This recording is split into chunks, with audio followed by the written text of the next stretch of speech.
ஆண்டவருடைய பரிசு நாமத்திற்கு மகிமை உண்டாவதாக. கூடியிருக்கிற யாவருக்கும் ஆண்டவர் இயேசுவின் நாமத்தில் வாழ்த்துக்கள். இதனாலே கூட நாம் பாவத்தை குறித்ததான அநேக விஷயங்களை இந்த பாடங்களின் வாயிலாக நாம் அறிந்து கொள்கிறோம். பாடம் 1. இதனாலே பாடம் 1 அதனுடைய தலைப்பு பாவத்தினுடைய துவக்கம், தி ஆரிஜின் ஆஃப் சின். இந்த பாடம் 3 பிரிவுகளாக பிரிக்கப்படுகிறது. 1 என்ன அப்படின்னு கேட்பீங்கன்னா, ஏதேனுக்கு முன்பதான பாவம். நம்பர் 1, ஏதேனுக்கு முன்பதான பாவம். 2வது, உலகத்திலே பாவத்தின் துவக்கம். 3வது, தனிப்பட்ட மனிதனுடைய வாழ்க்கையிலே பாவத்தின் துவக்கம். ஒரு தனிப்பட்ட மனிதனுடைய வாழ்க்கையில எப்படி பாவம் துவங்குகிறது, எப்பொழுது பாவம் துவங்குகிறது, அல்லது பாவத்துக்கு எப்போ அவன் ஆளாகிறான், அல்லது அவன் பாவி என்று எப்பொழுது கருதப்படுகிறான் என்பதை குறித்த விவரங்களை இதனாலே நாம் படிக்கலாம். இப்போ ஏதேனுக்கு முன்பதாகவே பாவம் துவங்கிவிட்டது. நம்ம என்ன நினைக்கும், எப்போ பாவம் துவங்கினது அப்படின்னா நம்ம உடனே சொல்லுவோம், ஆதாம் ஏவாள் பாவம் செய்தார்கள், அதுதான் முதல்ல அவர்கள் செய்ததான பாவம், அப்பதான் முதல்ல பாவம் துவங்குச்சு.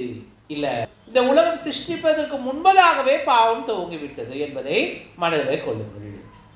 அப்போ உலகம் துவங்குவதற்கு முன்பதாகவே பாவம் துவங்கி விட்டதுனா, இப்ப யார் இந்த பாவியாக இருக்க முடியும், யார் பாவம் செய்து இருக்க முடியும்னா உங்களுக்கு நல்லாவே தெரியும்னு நினைக்கிறேன். சாத்தான் தான் என்ன பண்ணியிருக்கான் அப்படின்னா, முதல் பாவத்தை செய்யக்கூடியவனாக இருந்திருக்கிறான் என்பதை நாம் வேதாகமத்தில் அநேக இடங்கள்ல நம்ம வாசிக்கிறோம். குறிப்பா 1 யோவான் 3ஆம் அதிகாரம் 8ஆம் வசனத்தை நாம் வாசிக்கும் பொழுது, 1 யோவான் 3ஆம் அதிகாரம் 8ஆம் வசனம், பாவம் செய்கிறவன் பிசாசினால் உண்டாயிருக்கிறான் அப்படின்னு வசனம் சொல்லுது.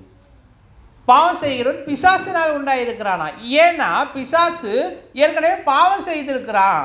அதனால பாவம் செய்கிற எல்லாருமே பிசாசினால் உண்டானவர்கள் என்று வசனம் அங்கே சொல்லுகிறது. அப்போ யார்ப்பா முதல்ல பாவம் செஞ்சது, எப்போப்பா பாவம் துவங்குச்சு அப்படின்னா, ஏதேனுக்கு முன்னாடி, அதாவது ஏதேன் தோட்டத்துக்கு முன்னதாகவே சாத்தான் பாவம் செய்திருக்கிறான் என்பதை வேதாகம் நமக்கு தெளிவுபடுத்துகிறது.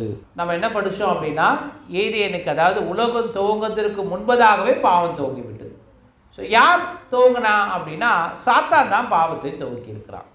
அப்போ முதல்ல யார் பாவம் செய்தா? சாத்தான் தான் பாவம் செய்திருக்கிறான். சரி, அப்படின்னா அந்த சாத்தான் என்ன பாவம் செய்திருக்கிறான் என்பதை நாம் இப்போ படிக்கலாம்.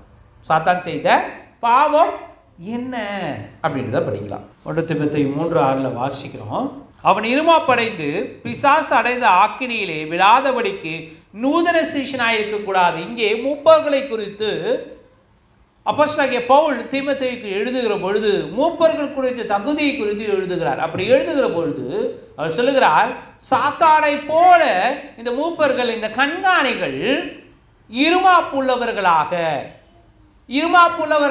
ஆகிவிடக்கூடாது. ஏன்னா சாத்தான் இருமாப்புள்ளவனாக ஆகி அவன் பாவம் செய்திருக்கிறான். அதனாலே அவன் வாசம் செய்ததான இருந்த இடத்திலிருந்து தள்ளப்பட்டிருக்கிறான் என்பதை வேதம் நமக்கு சொல்லுகிறது. அப்போ நம்ம ஒரு விஷயத்தை நல்லா புரிஞ்சுக்கலாம். பாவம் எப்போ துவங்கப்பட்டது, பாவத்தின் துவக்கம் எப்பொழுது அப்படின்னா, உலகம் உருவாகிறதுக்கு முன்பதாகவே பாவம் துவங்கப்பட்டது. யார் இந்த பாவத்தை துவக்கினது? சாத்தான். சரி, எங்கிருந்து இந்த பாவத்தை இவன் துவக்கி இருக்கிறான்? இவன் யாராக இருந்தான் அப்படின்னா, இவன் ஒரு தேவதூதராக இருந்திருக்கலான் வேதம் சொல்லுகிறது. ஸோ அவன் தேவதூதர்கள் பாவம் செய்தபடினால் அவர்கள் வானத்திலிருந்து இவன் தள்ளப்பட்டான். சாத்தான் பாவம் செய்ததினாலே அவன் வானத்திலிருந்து தள்ளப்பட்டான் என்பதை வேதத்தில் வாசிச்சோம். சரி, இப்போ சாத்தான் செய்த பாவம் தான் என்ன அப்படின்னா, இருமாப்பு, பெருமை, இல்லையா? ஒரு பெருமையாக இருக்கிறது, ரொம்ப ப்ரௌடாக நினைக்கிறது, ப்ரைட் அப்படின்னு சொல்லுவாங்க அங்கே இடத்துல. ஸோ இதுதான் சாத்தான் செய்ததான பாவம். அப்போ நம்ம இன்றைக்கி என்ன படிச்சிருக்கோம் அப்படின்னா, பாவத்தினுடைய துவக்கத்தை குறித்து படித்திருக்கிறோம். பாவம் எங்கே துவங்கப்பட்டது? பேட்டர்ன் டு த பிலீவர்ஸ் என்ற இந்த யூடியூப் சேனலை சப்ஸ்கிரைப் செய்யுங்கள், மற்றோடு பகிர்ந்து கொள்ளுங்கள். தேவன் உங்கள் ஒவ்வொருவரையும் ஆசீர்வதிப்பார். May God bless you.